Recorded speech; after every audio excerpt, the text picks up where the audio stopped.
Hey guys, welcome to Recap Zone. Today I'm going to explain the American science fiction film called Idiocracy. Spoilers ahead, watch out and take care.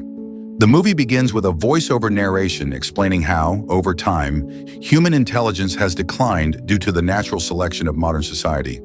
The explanation is given in a humorous yet unsettling way, showing a comparison between an intelligent couple and an unintelligent man who reproduces rapidly. The intelligent couple constantly debates whether the world is stable enough for children, delaying parenthood until it's too late, while the less intelligent man has numerous children without a second thought. The narrative implies that the intelligent couple's decision to delay reproduction results in fewer offspring, while the less intelligent man's prolific reproduction ensures a shift in the overall demographic balance. This demographic shift over time leads to a society that is less and less intelligent. The movie's timeline begins in 2005, where we meet Corporal Joe Bowers, a completely average U.S. Army librarian stationed in Virginia. Joe has no ambition, no special skills, and excels at being utterly unremarkable, qualities that make him the perfect candidate for an experimental military project, the Human Hibernation Project. The project, designed to freeze soldiers in suspended animation for future use, requires a test subject who is neither too intelligent nor too incompetent. Joe's complete mediocrity makes him the ideal candidate for this role. The military, eager to test this new hibernation technology, also requires a female test subject. They recruit Rita, a prostitute whose participation is secured by bribing her pimp, Upgrade, played by an exuberant and ridiculous character, with promises of money. Upgrade is an over-the-top character who embodies the extreme commercialization of human behavior. His name, Upgrade, with double D for a double dose of pimping, is a clear exaggeration of the absurdity that permeates the future world. Joe and Rita are placed into separate hibernation pods with the expectation that they will be awakened in 1 year. However, as soon as the experiment begins, Colonel Collins, the officer in charge, is arrested in a corruption scandal involving Upgrade. With no one left to oversee the project, Joe and Rita's hibernation pods are completely forgotten. The years go by, and their pods remain buried beneath the accumulating trash, untouched and undisturbed. The movie then jumps forward 500 years into the future, where society has deteriorated beyond recognition. In the year 2505, everything is falling apart. Buildings are in disrepair, people are incredibly ignorant, and the world is filled with a sense of chaos and decay. The narrator explains that over the centuries, corporations have taken over every aspect of life. Advertising is everywhere, and basic knowledge has been replaced with branding and slogans. Water is no longer used for hydration or farming, as a sports drink company called Brondo has convinced the public that their product, which has electrolytes, is the only thing plants and people need to survive. This absurd belief in the power of Brondo becomes a symbol of the downfall of society, where corporations have manipulated public perception to the point of making people believe nonsense.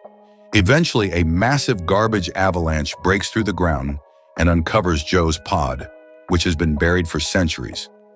Joe awakens in the year 2505, completely unaware that he has been transported to a dystopian future. His disorientation is immediately apparent as he stumbles out of the pod and into a world that is both alien and bizarre to him. His confusion is compounded by the fact that everything around him seems to be in a constant state of disarray. He begins to walk through the city, noticing the degradation of infrastructure and the overall apathy of the people around him. The first thing Joe notices is how people's clothing is covered in logos and brand names. Every outfit is essentially an advertisement, and Joe's bewilderment grows as he realizes that these people live in a world where every aspect of their existence is commercialized. The buildings around him are in complete disrepair, with broken windows and walls covered in garbage. Everywhere he looks, he sees signs of a society that has completely collapsed. As Joe continues his walk, he passes by a massive video billboard displaying a crude, nonsensical show called Ow, My Balls. The show consists entirely of a man getting hit in the crotch, a portrayal of how entertainment has devolved into the lowest common denominator. Joe, still trying to make sense of this strange world, eventually finds a fast food restaurant where the customers communicate using nothing but grunts and catchphrases. The language has become so simplified and corrupted that Joe struggles to understand what they're saying. The whole experience feels like a nightmare, a bizarre, dystopian world where no one seems capable of intelligent thought. Joe eventually realizes that he needs medical attention and stumbles into a hospital. What he finds is nothing like the hospitals he's used to. The hospital, like everything else in this future world, is absurd and inefficient. The staff are disinterested and unhelpful, relying on pictograms instead of written diagnoses, and using arcade-like machines to treat patients. Dr. Lexus, the doctor in charge, is completely incompetent and crude. He's a caricature of a modern-day physician, more interested in promoting corporate slogans than actually helping patients. When Joe tries to explain his situation, Dr. Lexus is more focused on getting through the interaction quickly. He scans Joe's arm, only to discover that Joe is not registered in the system, something that is illegal in this future society. This minor mistake leads to Joe being arrested and thrown into prison, marking the beginning of his journey in this chaotic future. While in prison, Joe undergoes an IQ test, which turns out to be so easy that even his basic intelligence makes him stand out. He's also subjected to a language test, where the degraded speech patterns of 2,505 make it almost impossible to communicate properly. Joe quickly realizes that the people around him are so unintelligent that they cannot even comprehend basic concepts, and he uses this to his advantage. By exploiting their stupidity, he manages to outsmart the guards and escape from prison. Now free, Joe seeks help and ends up at the home of Frito Pendejo, a lazy, uninspired lawyer who is assigned to represent him in court. Frito is the epitome of everything wrong with the future world. He spends his days watching mindless television and is more concerned with his own comfort than helping others. Joe asks Frito for help in finding a way back to the past, but Frito, uninterested in anything outside of his own self-interest, refuses to assist. However, after Joe lies and says there's a time machine that could make Frito rich, Frito reluctantly agrees to help him. Meanwhile, Joe's IQ test results are flagged as the highest ever recorded, and he is taken to the White House to meet President Dwayne Elizondo Mountain Dew Herbert Camacho. Camacho, a former wrestler, porn star, and action hero, is now the President of the United States. His leadership style is completely nonsensical and filled with exaggerated gestures, profanity, and nonsensical speeches. Camacho quickly realizes that Joe's intelligence might be the solution to the country's problems, and he appoints Joe as the Secretary of the Interior, ordering him to fix the nation's dire situation. Joe is given 1 week to solve the country's major problems, including the failing crops, the collapsing economy, and the crumbling infrastructure. The crops won't grow because the people have been watering them with Brondo instead of water.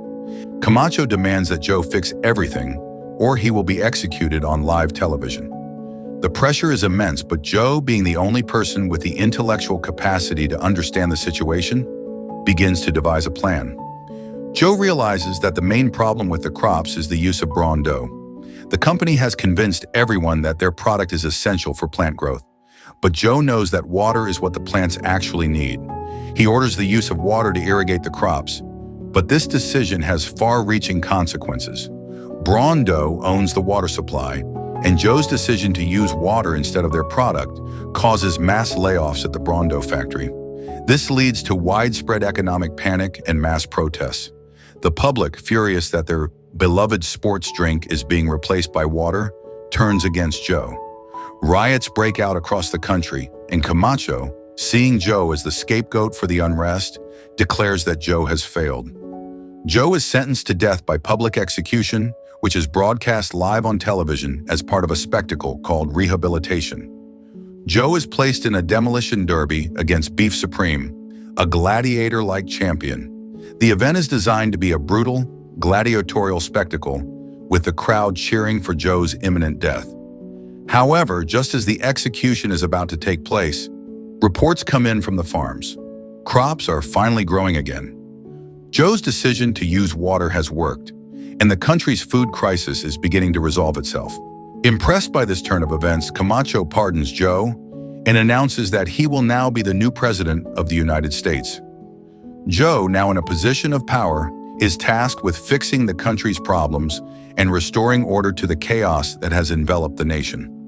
Rita, who has been surviving by scamming stupid men for money, reunites with Joe. Together, they search for the so-called time machine, only to discover that it is actually just an amusement park ride that presents a dumbed-down version of history. Joe and Rita come to the realization that they are trapped in this future world with no way to return to the past. Despite this, Joe accepts his new role as president and begins working to restore some semblance of intelligence and order to the country. He marries Rita, and they have children who are born with higher intelligence than the average person in 2505. The film ends with a hopeful note showing that while the world may be falling apart, there is still hope for the future. The movie comes to an end. Subscribe for more and help the channel. Thanks for watching.